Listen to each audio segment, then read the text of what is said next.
L'entreprise Belin est située à l'Avancia, sur le territoire de la communauté de communes Jura Sud. Bertrand Lefebvre, vous êtes le directeur général de l'entreprise Belin. L'entreprise Belin maintenant a un nom un peu différent puisque les diverses évolutions qu'elle a connues font que son nom exact est LMT Belin France. Cette appellation, elle l'a depuis milieu 2011 où elle a absorbé une structure de vente du groupe LMT qui était basé à Paris.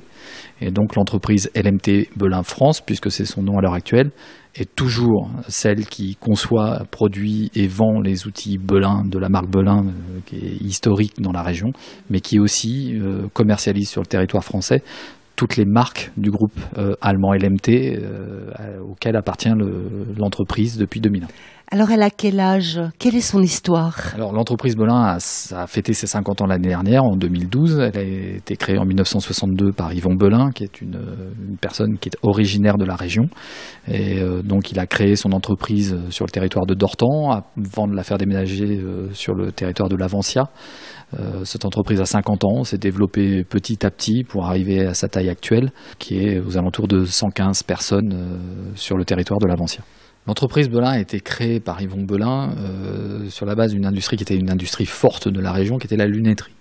Il a su apporter avec des outils coupants, des solutions pour les lunettiers qui leur ont permis d'être plus efficaces dans la fabrication de leurs lunettes. Ensuite, il a bien fallu à l'entreprise chercher d'autres marchés. Et le plus gros marché, le premier marché qui s'est présenté était l'automobile, bien évidemment.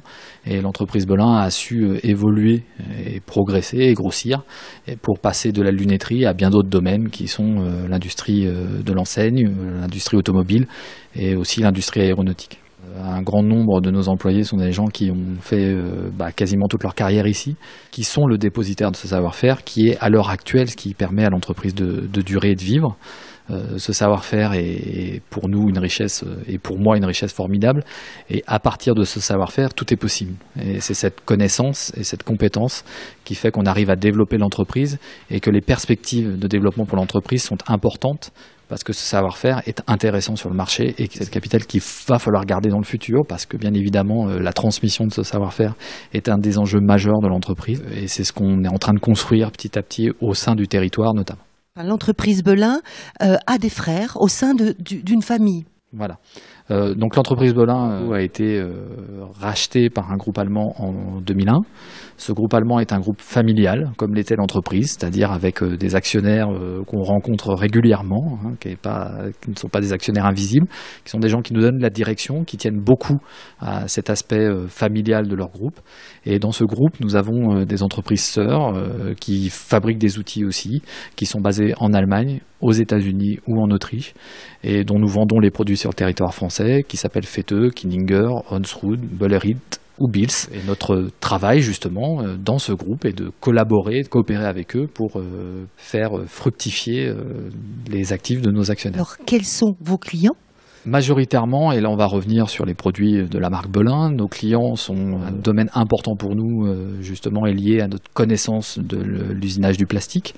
Donc on a beaucoup de clients qui sont des enseignistes, qui sont des gens qui font des présentoirs pour magasins ou qui font aussi de la menuiserie alu. Ces clients sont une fierté pour nous parce qu'on en a aux quatre coins de la planète, sur chacun des continents. On vend nos outils en Australie, en Afrique du Sud, au Japon, au Brésil, pour ces applications. Ensuite, un domaine fort aussi de l'entreprise est l'automobile. On participe à la fabrication des moteurs, notamment de Peugeot, Citroën, mais aussi de Renault, aussi de Kia en Corée, par exemple, ou de Fiat, mais aussi de certains moteurs de moto. On réalise des outils pour des applications extrêmement pointues pour l'automobile. Et enfin, un domaine que nous développons de manière importante est l'aéronautique, qui est un domaine fort en France, mais qui est un domaine aussi en très forte progression partout dans le monde. Un de nos clients importants s'appelle Airbus. Nous fabriquons des outils pour des pièces de la 350, mais aussi de la 380. On est à la fois dans l'infiniment pointu dans le petit aussi, mais j'ai aperçu dans les vitrines de présentation au sein de votre entreprise des pièces beaucoup plus grosses, plus conséquentes. Ce qui surprend beaucoup de nos visiteurs et même les gens avec qui on travaille dans le groupe, c'est justement le potentiel technique de l'entreprise, c'est-à-dire notre capacité à avoir une diversité de production et de connaissances qui est extrêmement importante. Et ça séduit beaucoup nos partenaires allemands notamment, parce qu'on est capable d'avoir des connaissances sur des types d'outils extrêmement différents. Ce qui séduit aussi nos clients, c'est notre capacité à faire des outils extrêmement pointus et haut de gamme. C'est-à-dire que nos clients nous ont identifiés comme étant concepteurs de solutions pour des applications extrêmement complexes. Et c'est ce qui fait notre caractère différenciateur sur le marché, c'est qu'on est en mesure de leur proposer des solutions adaptées à leurs problématiques les plus difficiles. Très personnalisées. Très personnalisées, bien évidemment, on fait beaucoup d'outils spéciaux, on fait beaucoup d'outils complexes, et après, on est capable de les concevoir dans notre bureau d'études, de les réaliser dans notre atelier, et enfin de les mettre en œuvre chez les clients, où que soit le client. C'est pour ça qu'on a des gens qui sont capables d'intervenir partout dans le monde, et on accompagne la mise en œuvre de nos outils pour à la sortie donner une solution optimale et de qualité à nos clients. J'ai été frappée par la qualité du travail, la propreté des ateliers. Le travail sur l'infrastructure de l'entreprise est quelque chose sur lequel on a fait porter beaucoup d'efforts sur ces dernières années. Ensuite, il est très très clair que nous fabriquons des outils de très haute précision, donc il est absolument nécessaire de le faire dans des meilleures conditions. L'obtention de la performance industrielle passe par une organisation et un état d'infrastructure qui soit du plus haut niveau, et c'est notre objectif. Le standard de l'entreprise doit être un standard extrêmement élevé. Quand vous travaillez avec l'automobile, quand vous travaillez avec l'aéronautique, vous devez être capable de vous hisser au standard de ces entreprises-là. Donc c'est un de nos objectifs forts. Quels sont les projets, les perspectives de développement que vous recherchez ? Grosso modo, notre équipe de vente a à peu près entre 15 et 20 personnes à l'heure actuelle. On a des gens qui sont des technico-commerciaux en région en France. Le marché français est un marché sur lequel on fonde beaucoup d'espoir encore, quand bien même le contexte est un peu difficile. Et il représente combien en pourcentage ? Il représente 55% de notre chiffre d'affaires à l'heure actuelle sur les produits Belin. Il représente un chiffre d'affaires non négligeable sur les autres produits du groupe que nous vendons par l'intermédiaire de notre réseau commercial.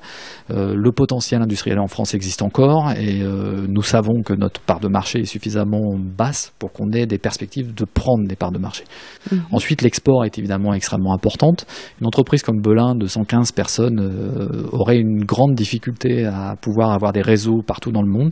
Néanmoins, nous appartenons à un groupe qui est extrêmement structuré à ce niveau-là et nous sommes en mesure donc d'avoir des démarches commerciales dans les marchés émergents, dans les marchés importants, que ce soit aux États-Unis, en Chine, en Inde et dans tous les pays qui peuvent et qui nous donner des perspectives quant à nos produits. Et ça, c'est extrêmement important puisque c'est ça qui va assurer la pérennité de l'entreprise. Septembre 2012 fut un moment fort qui a marqué 50 ans d'existence de l'entreprise Belin au sein du groupe LMT. Quel était le leitmotiv de cette fête, on va dire. De la fête des 50 ans était LMT Belin ouvert vers le monde. Il était important de montrer que contrairement aux images assez classiques des petites entreprises françaises, on est une entreprise qui est ouverte, qui est capable maintenant de se développer, qui est capable d'avancer, qui est capable d'aller s'ouvrir de nouvelles perspectives. On a célébré ces 50 ans qui étaient fondatrices de l'entreprise et qui ont donné le patrimoine dont j'ai parlé, c'est-à-dire le savoir-faire et le personnel de l'entreprise. Il était important de se projeter vers l'avenir et cette fête des 50 ans a été un événement justement qui nous a permis de nous projeter dans l'avenir tout en célébrant le passé et ce que le passé nous a apporté. Après, ce qui est important de dire, c'est qu'à l'Avancia, on est capable de produire des outils, des produits, quels qu'ils soient, qui intéressent des clients de par le monde. On a vendu l'année dernière nos produits dans 48 pays, sur les 5 continents. Donc, ce qui veut dire qu'on a le potentiel de l'Avancia. Quand le produit est bon, quand les idées sont là et quand la connaissance et le savoir-faire sont présents, on est capable de vendre nos produits n'importe où et d'intéresser tous les gens par la qualité et uniquement le savoir-faire. Je vous remercie. Au revoir.